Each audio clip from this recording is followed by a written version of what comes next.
make me laugh. Baby, you're the best I ever had. You're the best I ever had. You're the best I ever had. Best I ever had. Salut tout le monde, j'espère que vous allez bien et avant de commencer la vidéo je tiens à vous souhaiter une merveilleuse année 2020 avec joie, bonheur, santé, amour et bien évidemment tout ce qui va avec en espérant que cette année soit merveilleuse pour vous. Et je me suis dit quoi de mieux que de commencer cette nouvelle année en regardant un petit peu l'évolution entre la génération 2000-2010, soit la mienne, et celle actuelle, voire peut-être celle du futur, en passant par 6 catégories qui concernent vraiment tout le monde. Donc j'espère vraiment que cette vidéo va vous plaire et si elle vous intéresse, c'est parti! La première catégorie c'est les jeux de société et ça c'est vrai que c'est hyper particulier parce qu'en fait tous les jeux de société à peu près que vous avez eu dans votre enfance vous pouvez encore les trouver, mais il y a les classiques et il y a les évolutions comme notamment le Uno. Donc nous personnellement moi quand j'étais petite il y avait juste le Uno classique avec les plus 4, les plus 2 et les cartes noires, mais c'est tout. Il y avait pas, il y avait les interdits et les changements de sens, mais c'est tout. Il n'y avait pas d'autres cartes plus spéciales les unes que les autres. Maintenant il en existe 3 déclinaisons, notamment le Uno extrême, donc avec un distributeur automatique. Ensuite après le Uno extrême il y a eu le Uno H2O, donc celui où les cartes étaient plastifiées et elles vont dans l'eau. Et ensuite il y a eu le Uno Deluxe. Mais voilà, donc en fait à partir d'un Uno très classique, d'un jeu de cartes très classique des années je crois avant 2000 même, bah maintenant il y a 3 déclinaisons qui existent avec de nouvelles cartes et certains automatisés. Et la dernière sous-catégorie c'est le Monopoly et ça c'est le jeu je pense le plus connu dans les jeux de société. Tout le monde a déjà joué au moins une fois dans sa vie à un Monopoly. Donc moi quand j'étais petite j'avais le Monopoly classique et au fur et à mesure du temps il y a les Monopoly aux effigies des dessins animés, des personnages qui sont apparus. Mais maintenant il y a vraiment des Monopoly du futur, genre vraiment clairement du futur. Notamment le tout dernier, le Voice Banking, il n'y a même plus de billets. Vous avez un chapeau à qui vous parlez et en fait lui c'est la banque et il fait tout. Donc il a les cartes, il a les maisons, il a vos billets, vous lui parlez et c'est lui qui fait votre jeu en fait.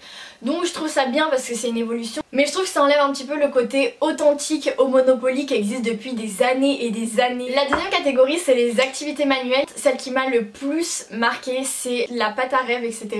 Donc on commence tous avec la pâte à modeler. Un jour dans sa vie quand on est petit on a tous de la pâte à modeler. Ensuite une fois qu'on est un petit peu plus grand on passe à la pâte à rêve, donc celle-ci qui sèche à l'air.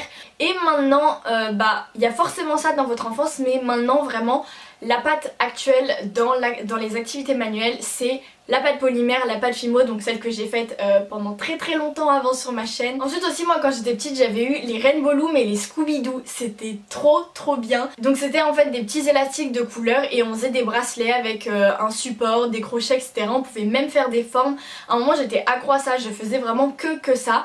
Maintenant je crois que ça n'existe plus, ou du moins c'est très rare.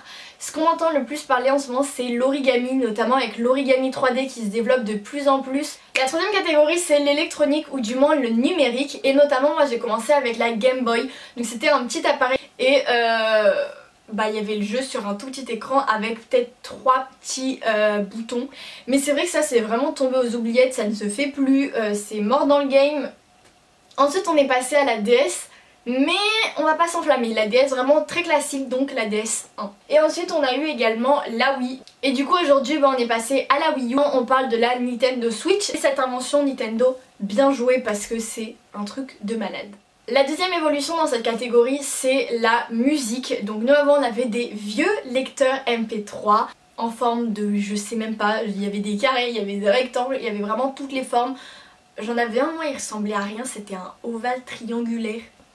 Donc dessus il y avait de la radio mais on captait pas, donc ça faisait dans les oreilles, c'était désagréable au plus haut point. On avait du coup les musiques mais c'était à nous de les télécharger via un ordinateur, enfin les brancher un câble, etc. C'était très chiant à faire. Maintenant c'est beaucoup mieux, la vie est facilitée avec les abonnements de musique, notamment Spotify, Deezer, Apple Music, YouTube Music, enfin il y en a plein. Et là on parle de la musique mais c'est exactement pareil pour les films parce que moi quand j'étais petite j'avais des DVD. Donc les gravures, les DVD des Disney, enfin voilà tout ça.